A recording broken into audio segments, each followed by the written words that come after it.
रात की गहरी खामोशी में जब चांद आसमां पर तन्हा चमकता है, तो दिल के अंदर यादों का एक दरिया बहने लगता है, दरिया बहने लगता है। और इस दरिया के हर किनारे पर तुम्हारी मुस्कुराहट की झलक दिखाती है, मुस्कुराहट की झलक।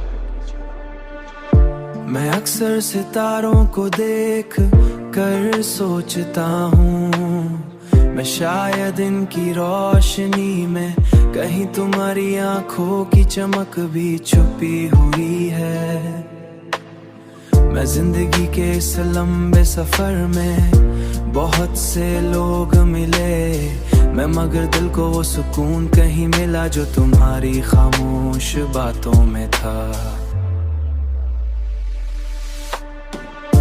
मैं अक्सर सितारों को देख कर सोचता हूँ कि शायद इनकी रोशनी में कहीं तुम्हारी आंखों की चमक भी छुपी हुई है।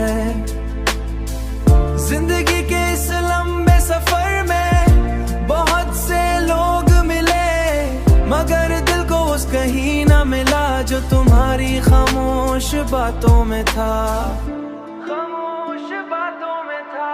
शायद इसीलिए तुम्हारी जुदाई के बाद भी तुम्हारी याद मेरे दिल के अंदर एक नरम सी रोशनी की तरह बाकी है, नरम सी रोशनी।